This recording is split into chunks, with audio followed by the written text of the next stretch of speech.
A great deal of jungle remained, and the problem still was to find the enemy hiding beneath that canopy. Those of you who are Star Trek fans may recall a device aboard the Starship Enterprise capable of detecting life forms on unfamiliar planets. Science fiction, right? Well, not exactly. Something of the sort was used in Vietnam, as Steve Rowan reported. Here's one way to find the enemy. Fly low enough so he'll shoot at you. But these daredevils of the 1st Infantry Division are doing much more than that, though. They're looking for enemy troops with the Sniffer, a device that picks up the telltale odors of campfire smoke and urine, signaling their presence in the atmosphere like a thermometer registers the temperature.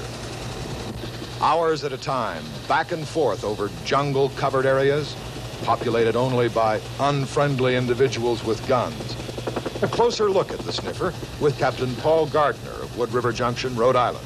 This piece of equipment operates on the principle of just taking an air sample into it, processing some of the effluents or smells that's given off by the humans, and giving us eventually a reading here on the meter. With the Sniffer mounted in a chopper moving along at about 80 knots or so, right over the treetops, does that give you enough time to pick up a smell and analyze it and get a reading on it? It sure does.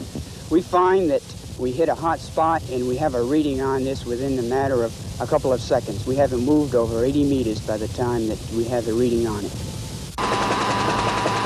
The dial indicates there's something down there. A campfire, a group of VC, or a few harmless water buffalo. Well, that the Sniffer doesn't know, but something.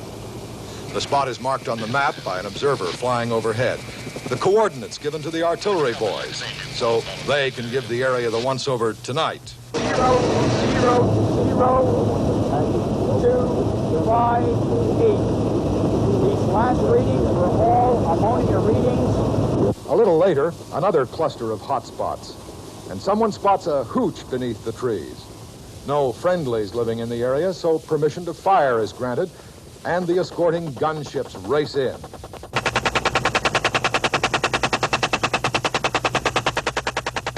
Today's mission is over. The map now contains marks indicating an area where the Sniffer found evidence of human habitation. Tonight, artillery will pound that area.